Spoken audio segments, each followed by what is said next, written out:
Mari belajar memahami kolesterol dalam tubuh. Oleh Dede Farhan Aulawi, pemerhati kesehatan.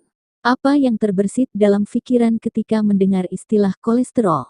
Pada umumnya tentu akan berpikir bahwa kata kolesterol identik dengan suatu penyakit dalam tubuh.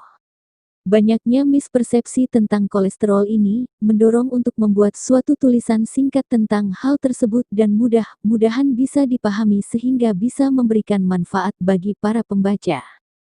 Kolesterol sebenarnya merupakan jenis lemak yang dibutuhkan oleh tubuh dalam jumlah tertentu, artinya dalam batas sesuai kebutuhan tubuh itu sendiri. Jika jumlahnya berlebihan tentu akan berdampak pada penyumbatan pembuluh darah dan memicu penyakit jantung serta stroke.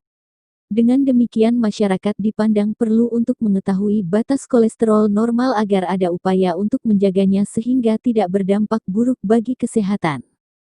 Batas kolesterol tersebut adalah kolesterol baik, high density lipoprotein, HDL, sebaiknya di atas 60 mg/dl. Kolesterol jahat, low density lipoprotein, LDL, sebaiknya di bawah 100 mg/dl. Trigliserida sebaiknya kurang dari 150 mg/dl. Jadi total kolesterol sebaiknya di bawah 200 mg/dl. Bagi orang dengan kondisi kesehatan yang normal, tes dapat dilakukan tiap 5 tahun, dimulai dari usia 35 tahun. Namun jika merasa gemuk, mengidap diabetes atau hipertensi, memiliki riwayat penyakit jantung atau stroke dalam keluarga, merokok, tes ini bisa dimulai dari usia 20 tahun. Teknisnya untuk tes gula darah maupun tes kolesterol ini tentu memerlukan pengambilan sampel darah. Sebelum proses pengambilan sampel darah ini juga biasanya pasien diminta puasa dulu setidaknya 8 jam sebelumnya. Perlu diketahui juga bahwa kolesterol merupakan zat yang diproduksi secara alami oleh organ hati, tetapi juga bisa ditemukan dalam makanan yang berasal dari hewan, seperti daging dan susu. Kolesterol diperlukan oleh tubuh untuk membentuk sel-sel sehat, memproduksi sejumlah hormon, dan menghasilkan vitamin D. Namun tetap semua itu harus masih dalam batas yang diizinkan, sebab biasanya banyak orang yang tidak tahu dan tidak sadar memiliki kadar kolesterol tinggi hingga muncul komplikasi serius seperti penyakit jantung atau stroke. Oleh sebab itu, penting untuk melakukan tes darah untuk mengetahui normal atau tingginya kolesterol. Pada dasarnya, kolesterol tidak bisa larut dalam darah. Oleh karena itu, hati memproduksi zat yang bernama lipoprotein untuk menyalurkan kolesterol ke seluruh tubuh. Ada dua jenis lipoprotein yang utama, yaitu low density lipoprotein LDL yang berfungsi membawa kolesterol ke seluruh tubuh melalui pembuluh darah arteri. Apabila kadarnya terlalu tinggi, LDL akan menumpuk di dinding pembuluh arteri. LDL dikenal sebagai kolesterol jahat. High density lipoprotein, HDL, yang berfungsi mengembalikan kolesterol berlebih ke hati untuk dikeluarkan dari tubuh. Oleh karena itu, HDL dikenal sebagai kolesterol baik.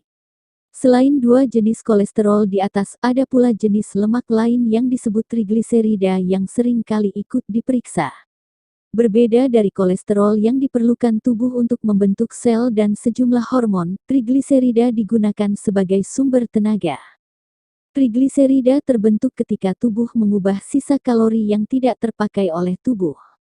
Jika tubuh terus mendapat asupan kalori secara berlebihan dibandingkan dengan pemakaiannya, kadar trigliserida akan naik. Kondisi ini juga dapat meningkatkan risiko penyakit jantung dan stroke. Penting diingat, makin tinggi kadar kolesterol HDL akan lebih baik bagi tubuh. Sebaliknya, makin tinggi kadar kolesterol LDL trigliserida dan kolesterol total akan makin buruk bagi kesehatan. Kolesterol tinggi merupakan gabungan dari nilai kolesterol total dan LDL yang tinggi, serta HDL yang rendah. Apabila terjadi kadar kolesterol yang berlebihan maka perlu penanganan medis yang sesuai, sebab kalau dibiarkan akan menumpuk di dinding pembuluh darah arteri dan membentuk plak, sehingga membuat arteri menyempit. Kondisi ini disebut dengan aterosklerosis. Aterosklerosis lama-kelamaan dapat membuat aliran darah tersumbat, akibatnya bisa menimbulkan sejumlah penyakit berbahaya seperti penyumbatan dapat terjadi di pembuluh arteri jantung, sehingga otot jantung kurang mendapat nutrisi.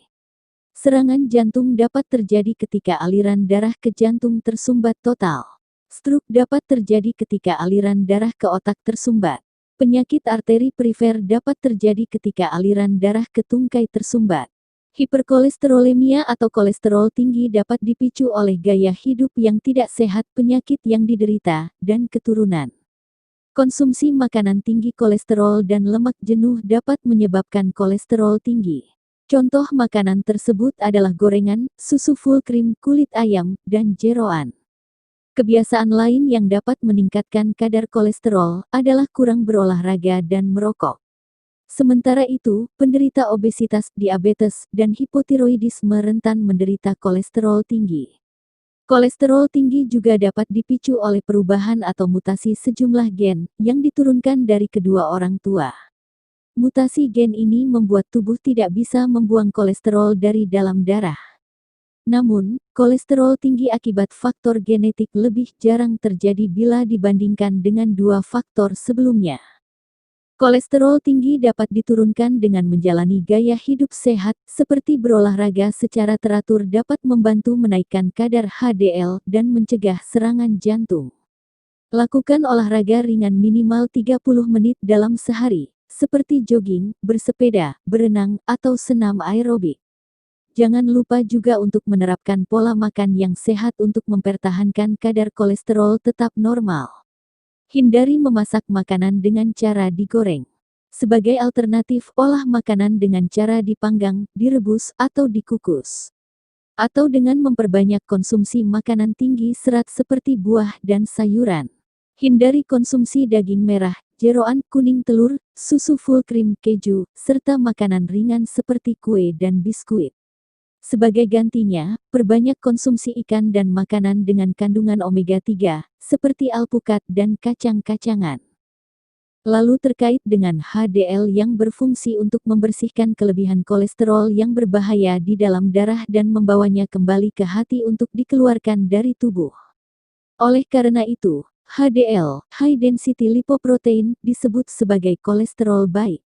Selain menghilangkan kelebihan kolesterol jahat, HDL juga berfungsi untuk mencegah kerusakan dinding pembuluh darah akibat penumpukan lemak dan menjaganya agar tetap sehat.